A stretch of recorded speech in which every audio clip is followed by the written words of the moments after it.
A expansão do PCC ela começa dentro do sistema prisional de São Paulo, depois ela vai para as periferias, né, da cidade, do estado, e conforme durante os anos 2000, eles vão se expandindo e muitos vão migrando para a região da fronteira do Brasil com o Paraguai, que foi onde eu conheço mais, porque eu estudei lá, eu estudei essa questão, né, eu fui lá para Pedro Juan, para Ponta Porã, para tentar entender.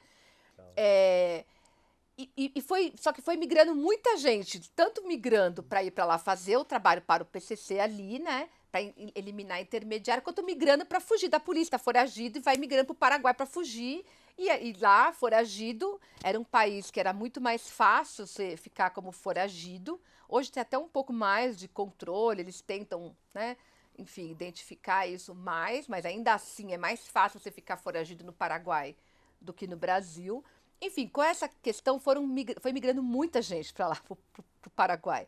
E a partir de 2000, e aí, né, você foi, então, antes, no começo, nos anos 90, o Beira-Mar foi o precursor disso. O Fernando de Beira-Mar, ele foi como matuto, né, então eliminando os intermediários por fornecimento de cocaína para o Rio, ele foi diretamente lá na fronteira, Ele mesmo pegava. Pedro Juan Cabaleiro, para ele pegar e trazer e ganhar mais dinheiro. E começou aí entrar no atacado, né? Então ele fez nos anos 90. A partir do finalzinho dos anos 90, sobretudo nos anos 2000, começa a ter gente do PCC indo para lá também.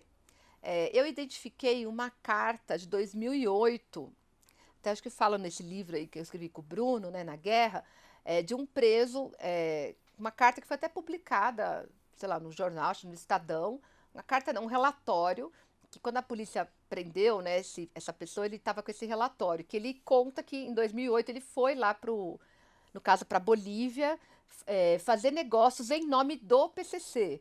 E ele disse que era a primeira vez que alguém estava indo para fazer negócios em nome da facção. E aí tem uma coisa interessante que tem a ver com as perguntas de vocês, a questão financeira.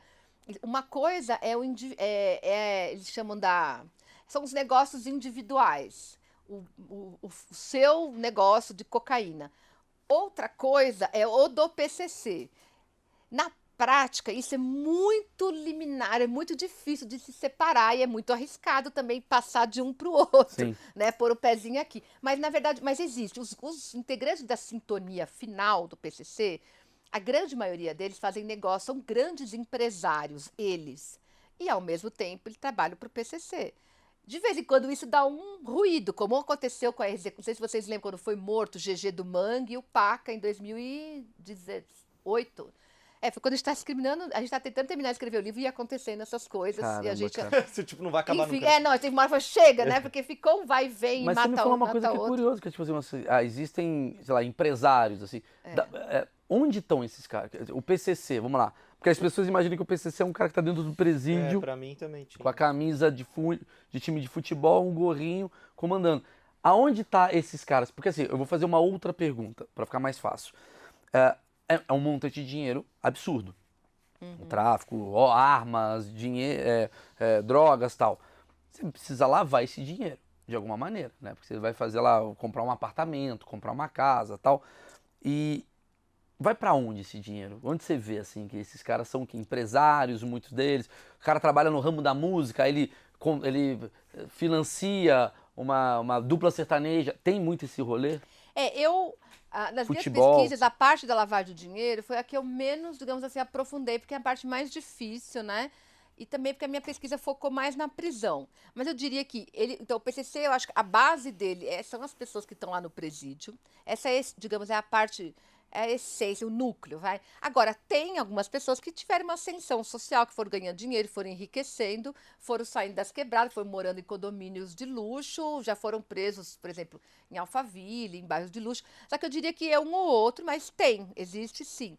Tanto aqueles que eram lá de baixo foram subindo, quanto aqueles que sempre foram lá de cima e com a dinâmica própria, né, dos negócios ilícitos, com esse imbricamento com a prisão, acabaram também se aproximando do PCC, né? Por que eu digo isso? Porque, veja, um cara que é empresário, sei lá, de cocaína, um helicóptero lá, né, que outro dia, né, apreenderam lá, né, lá de um político, né, de um Sim. dono de clube de futebol, enfim, Vamos deixar aqui, né? Então, Assim, Já sei de que você não, está eu tô falando. dando um exemplo. Para essa pessoa, talvez não vale a pena, digamos, se vai se filiar, se tornar um membro do PCC, não vale a pena. Para quê? Porque o PCC carrega também ali a marca. Ah, criminoso. Se você é um empresário, um dono de clube de futebol, você não é visto como uma pessoa perigosa, criminosa.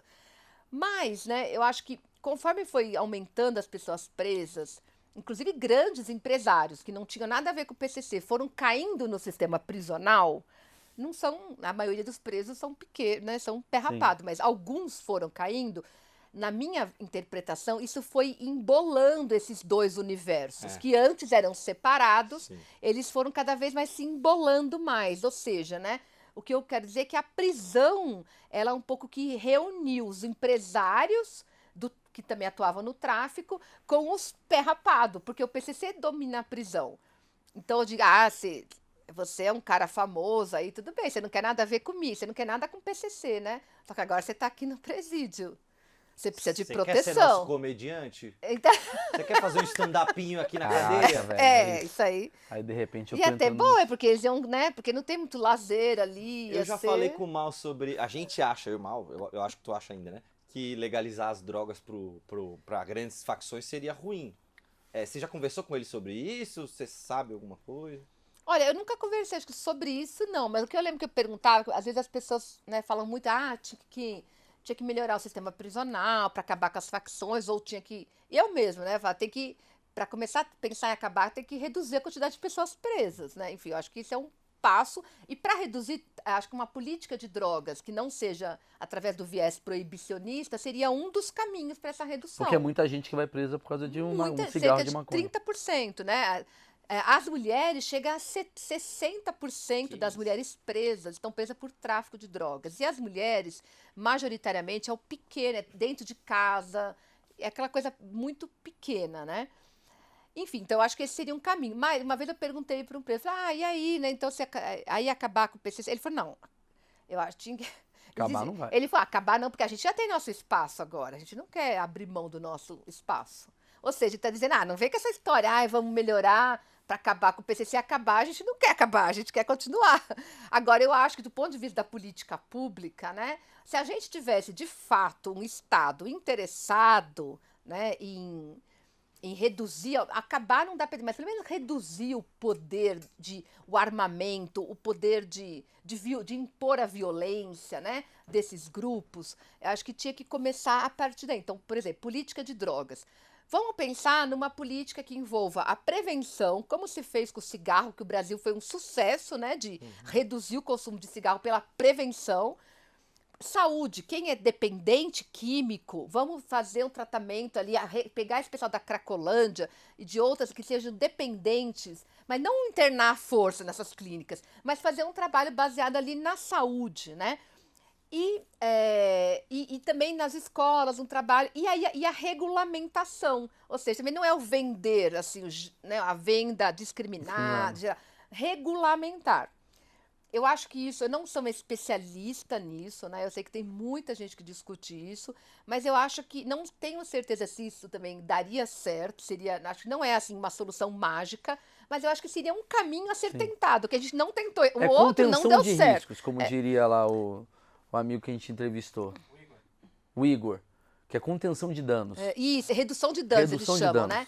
Pois é, então, eu acho assim, o caminho da. Que ele fala isso, né? Que redução de danos é você dá uma atitude menos populista, Isso. mas ela de fato funciona na prática do que, né, ficar elocubrando coisas, né? Porque eu sempre digo assim, né? Essa lógica de guerra às drogas, que é protagonizada pelos Estados Unidos desde os anos 70, né? Que movimenta bilhões de dólares todos os anos, né? É muita gente que ganha dinheiro com isso. É muita arma vendida, é muita polícia, é muito caveirão, enfim, é todo um conjunto, né? Uma indústria que está envolvida nisso. Isso, e o sistema prisional, muita gente ganha dinheiro, as empresas estão loucas para abocanhar aí para a privatização das prisões para ganhar dinheiro, enfim. Então, é uma lógica, né, que tem um viés também, um objetivo, um interesse econômico e político muito grande. econômico, né, pelas empresas que ganham dinheiro com isso, que muitas vezes financiam candidatos, né, muitas vezes não, né, sempre, né, financiam financiamento de campanha, e político, por quê? O medo, o sentimento, né, o discurso do medo, da insegurança, ele gera dividendos políticos para aquele que sabe explorar isso. Se você é uma pessoa que tem medo de... Você vê lá aqueles programas jornalísticos, que puro sangue, né, o dia inteiro. Às vezes eu tenho gente que escuta gente que fala, a gente não pode sair na rua que a gente é estuprado. Eu falo, gente, olha, eu saio na rua todos os dias. Eu não posso pôr a cabeça na porta que leva uma bala na cabeça. Você tem gente que pensa assim, né? Então a pessoa vai alimentando aquele medo. E quando vem um candidato que é, digamos, um salafrário e fala assim, olha, eu tenho uma solução para acabar com essa violência. A gente vai, né, liberar arma para todo mundo. Vamos acabar com isso tudo que tá aí. Isso aí, vou acabar com isso tudo que tá aí. A pessoa com aquele medo dela, isso é um dos motores que vai alimentando isso. Ela acaba votando naquele político que promete algo que ele nunca vai entregar, porque ele nem tem interesse nisso, mas que ele explora. Os policiais a polícia no Brasil é a que mais mata e é a que mais morre. Só que para eles é interessante, porque eles vão lá e condecoram o policial que mata. Só que ele está se lixando quantos já morreram. E quando morre, ele vai lá fazer uma cena no enterro. Sim. Só que ele não faz nada para acabar com essa situação de guerra que mata dos dois lados, né? Então, veja, né, para esse político que não está interessado, que está interessado apenas em se eleger seus filhos, sua família, por todo mundo que não faz nada na vida e para viver do dinheiro público, para construir esquemas de corrupção, etc., para ele é bom que as pessoas tenham medo. Né? Aí você vai lá, alguém dos direitos humanos, gente, vamos propor uma política de redução das drogas. Ah, maconheiro. Só que quem é que está alimentando a violência, né? Porque é isso, a guerra às drogas ela só serve para alimentar essa, digamos, né, pessoas que têm essa intenção, têm interesses políticos, vão se alimentando e reproduzindo isso, porque é um discurso muito simples, ele é um discurso fácil. Mas aí também não tem uma hipocrisia também desse lado daqui também, eu entendi o lado, e tem outro lado também que é tipo assim, bicho, eu gosto de maconha, eu vou lá consumir, e você acaba sendo um cara que estimula esse ciclo. Então, eu acho que, por exemplo, né? Eu acho que é uma hipocrisia se a pessoa ela quer consumir e ela digamos, tem o discurso também da guerra às drogas, né? Isso tem muito, tem candidatos aí, né, também, pessoas que já quase ganharam a eleição, que todo mundo diz que adora, né, por exemplo, cheirar cocaína, mas que o discurso político é esses bandidos, acabar mas com esses bandidos. Você não acha que tem hipocrisia dos dois lados? Porque também tem esse lado que fala assim, gente, chega de violência, hashtag pintei a unha de branco, não quero mais a violência. E tá lá consumindo pra caralho na biqueira. Eu não sei como é que não funciona isso, né? Não Porque funciona. A violência continua. Uma porrada de artista já pintou de branco e não funciona. Particularmente, eu acho assim, né? Eu não, bom, eu vou falar, eu nunca gostei nem de cigarro, não suporto, né? Então eu acho assim que mesmo se eu gostasse, digamos, de maconha, eu acho que uma posição política de não consumir, porque eu, como sou professora, se eu consumir dentro da minha casa, a polícia certamente não vai invadir minha casa, eu tô protegida. Eu posso consumir, os artistas, né? Muitos aí se vangloriam de consumir, porque a polícia não vai lá dar cacetada, prender e bater. Só que esse meu hábito, ele gera, né, um monte de gente pobre, preta, que está sendo morta todos os dias. Exatamente. Por conta disso. Então, eu concordo com você. Então, eu acho que a minha postura aí, pensando eticamente, né, a postura ética é defender, né, uma regulamentação, uma legalização, justamente para que quem queira fumar, cheirar, sei lá o que for, possa fazer sem que o outro, sem que o pobre negro tenha que ser morto por causa disso. O resumo é a descriminalização, ela ajuda os dois pilares. Sim.